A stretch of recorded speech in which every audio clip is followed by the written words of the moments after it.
What's happening, my beautiful people? My name is LaBelle, and today, we got some FIFA goodness. We're looking at the best center mids in FIFA 20. No restrictions, no price points, no limitations. And many of you shared your opinion with me on Twitter. Also saw the comments on the previous video. We broke this up. Holding mids, center attacking mids. Maybe in the next video if you want that ASAP. I'm talking about this weekend. Drop a like on this video and we're talking attacking midfielders. It needs its own showcase. Criteria, pretty simple, but this is a reminder. I'm only analyzing players that their default position is a center mid. So we're not looking at holding mids or attacking mids. And that's why we've put together 3 of these videos, or soon to be a trio. And I do want to create an out of position video where we talk about the best players to play in a non-traditional position or not where they started. Example, Trent Alexander-Arnold as a right back, maybe playing as a center mid. Make sense? If you want to be featured in the center attacking mid video, put a comment down below. Who have been your best center attacking mids in this year's installment? Also, disclaimer, I am only including the best version of a player in the list. I'm not gonna have Rude hold it 3 times in my top 10. Just a hypothetical. You can only be counted for 1 time. Can't have 6 Contes playing as holding mids, 7 Messis as attacking mids. That's not gonna work. Special appreciation, Marcel Sabitzer. We're putting this into the universe. I have not met my long lost brother. Roll the clip.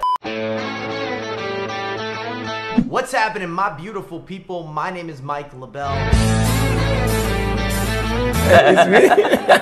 Listen, no one told me that FIFA was gonna be this way. That a content creator could get a FIFA Pro card and he doesn't even play. Damn it. His hair is majestic, it's considered one of the wonders of the world. Marcel Sabitzer, aka LaBelle, his nickname is Mr. Steal Your Girl. Damn it. Lothar, Madhouse. OG, and we're looking at the center mid crew. He's almost aged out of the conversation or the debate. He's right there on the edge, but he's still calling the shots from the corner. A true German powerhouse, an engineer in the midfield. The constant variable, not adjusted. He comes to work every day with the same level of commitment. Reliable, consistent.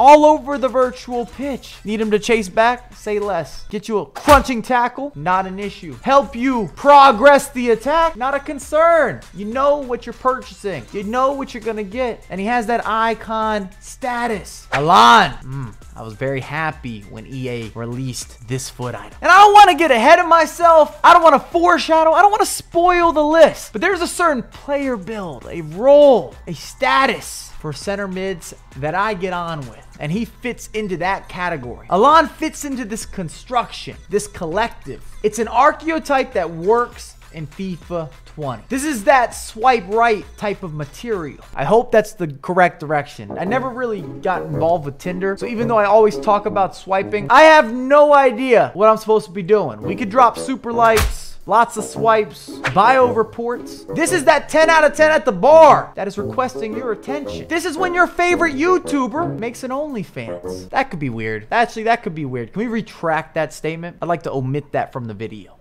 Side note, can we just take a minute to appreciate the Napoli kits? Stunning, impeccable, easy on the eyes. Ndembele, a goon with the skills Addy. French link-ups, easy, collaborative effort, great value. Summer heat, that promo has been hitting. You're not burning up inside. As I'm wearing a jacket, man's not hot. Did I mention good value? Walmart, Dollar Tree, Target, but instead of it being made in China, this is made in France. No quality drop off. This is when the off-brand supersedes the designer. And for whatever reason, and this should be a liability, should be an issue, should be a concern, you'd have a skepticism. I score goals with Ndembele. Kind of has that Sissoko-esque anomaly, put him into that tier where you're pushing forward, you have levels of activity, and you convert in those key moments. So I'm not saying Ndembele is going to be some sort of unbelievable goal-scoring threat. But when I've needed that extra push, I've needed someone to rise to the occasion, I've needed a late addition into the attack, Ndembele's done the job. And a big reason that he makes it onto this countdown is not only the skill moves, but that he's been able to finish 1v1s. He's been able to be an offensive asset, not just a defensive monster. Whew. Back-to-back summer heat. Kessie, 94 overall. High work rate. Preference choice, almost in that coveted 90 plus in the 6 statisticals. Stat lines. That's a rarity. You want to talk about total in-game stats? Brother. He's that wheelbarrow, tractor, lawnmower midfield. I just named multiple gardening and construction-based items and put them into a sentence. I'm not sure if it works, but you can tell that I've probably not done enough work outside. We have spent plenty of time on the sticks, not nearly enough helping out in the backyard, because I don't think that made any sense. But the point is, Kessie's a one-man show. If he's the CEO, he doesn't need an assistant. He's the entire company. What's nice about that is he can be very valuable in a 2 center mid or 2 CDM approach, but also if you needed a singular holding midfielder, Kessie would get that job done. If you play more of that narrow, or you play maybe an obscure formation, you just have a different approach to FIFA. Did I mention this man could build a house on his own? Doesn't need a real estate agent? Throwing it out there. Zidane, 5-star weak foot, 5-star skill moves, which allows us to insert his baby-making addition into this list. He's not as complete defensively as the majority of the players that are going to be talked about before and after Zidane. But with the necessity of having one of your 2 midfielders being a little more attack-oriented, being able to step into space, being able to create, innovate, produce, paint the picture, tell the story, talk about the narrative, and perform in the attacking portion of the pitch. He's more than capable. He's built for it. This is how I envision Zidane at a job interview. The company asks, listen, Mr. Zinedine Zidane, how would you describe your defensive skill set? Then Zidane would take a moment, and in his smooth French accent, he'd look that man in the eye. I'm proficient. He's a specialist with goal scoring, passing, offensive assertiveness, and defensively, he's not a liability, but we're also not going to put him onto some pedestal as the prodigy to the dark defending arts. Renato Sanchez. Some of you might have him a little bit higher. I understand. He's IG model thick. Lots of C's in there. Man's been doing lat pull downs. Not losing 50-50s. I cannot believe he's listed at 5'9". Looks big, plays big, and didn't lose any agility or mobility. What? It's like if you bought an Escalade or a minivan, but it had the horsepower of a Corvette, some sort of sports vehicle, and you had the turning of an economic ride, a Camry, an Altima. I'm not sure if that's the best comparison for quick turns. There might be a better insert, better analogy. But when I think about parallel parking or getting into tight areas, take one of those hybrid vehicles, entry level, low price point, but it has the certification. He's mixed with an Incredible Hulk, Captain Portugal, that's a new superhero that goes as R. Sanchez, and the Flash, because he kept the pace. I'm making a real stretch here. Maybe I just need another Marvel movie. Can we get one of those? I will say this. With Renato in particular, his high work rates seem noticeable to the point where I wouldn't recommend using him as your center mid that's going to be the main attacking central midfielder. And if you're brand new to the channel, I have that type of approach play. If you're playing 4-4-2, 4-2-3-1, I prefer one of the 2 midfielders to be maybe gifted and talented, not just from a finishing or a skill move perspective, but his natural integrated positioning of being able to push forward, stepping into that lane, attacking the open space, traveling through the horizon without you having to trigger those runs. That's it. That's all. Simple. I'm not saying he's not qualified to score goals or to get forward or to have the quick turns or to push someone around. Renato's a bully with great stamina. OR. I know this is controversial. I'm not sure how many of you have OR greater than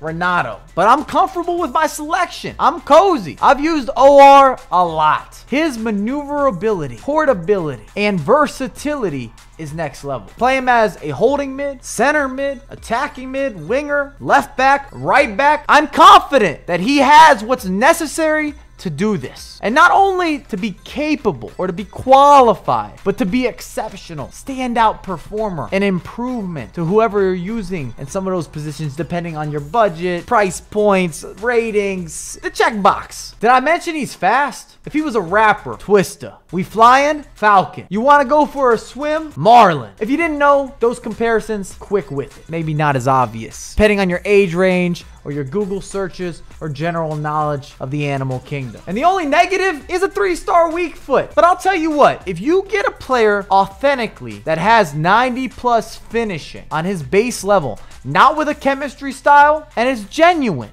it's real, they more often than not get the job done. They find a way. Squeeze it through the goalkeeper. Somehow the shot sifts through the defenders. A big reason we complain about finishing and also the lack of having the weak foot is because of Fugazi stats on some of these foot items. EA hands out 90+ finishing as if it's a fashion trend, but it's often janky with many of these player selections. Just my opinion. Team of the season De Jong. We have arrived. Even if it was team of the year, same difference. Played 15 to 20 weekends at this point. And we could read stats if you'd like. We can look at them. We can analyze them. We can talk about, oh, well, he has these skills, or he has this weak foot, or he has this much agility and his pace statistics and his shooting, but he's just that good. It's not about the application of the stats. There are many players that look competitive in FIFA 20 from the sole analyzation of a statistical comparison, but they aren't on De Jong's level. In fact, it's difficult to not have De Jong in your top 5. If he's outside of your top 5, stop what you're doing, pause the video, drop a comment. I want your list. 1, 2, 3, 4, 5. Yes, I can count. I watched the Disney Channel and Sesame Street, which didn't come on the Disney Channel. Also into Nickelodeon. Good time. Lots of slime. Not prevalent to this argument. De Jong is the Air Jordan of sneakers.